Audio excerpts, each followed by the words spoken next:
Hello বন্ধুরা, তোমরা সবাই কেমন আছো?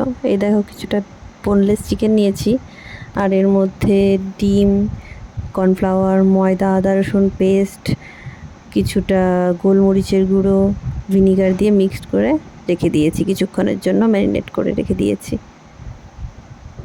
তারপর এর মধ্যে কর্নফ্লাওয়ার কিছুটা জল দিয়ে গুলিয়ে নিলাম। এটা এই রান্নাটায় দরকার হবে, প্রয়োজন আছে।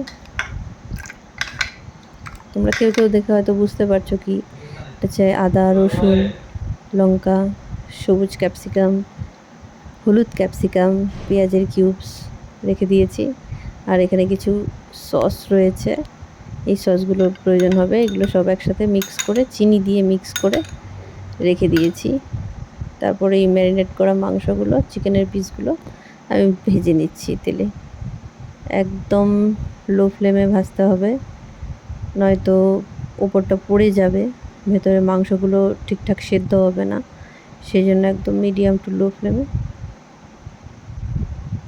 ভেজে নিতে হবে, লাল লাল করে ভেজে নিতে হবে। এই দেখো ভাজা হয়ে গেছে। এবার সব কিছু একসাথে মিক্স করে দিয়েছি। যেহেতু আমি সব ক্লিপ ঠিকঠাক করে উঠাতে পারিনি, সেই জন্য এই অবস্থায় পরে আবার ক্লিপ নিলাম। দেখো প্রথমবার ট্রাই করলাম গ্রেভি চিলি চিকেন, কেমন হয়েছে জানিও সবাই। টাটা।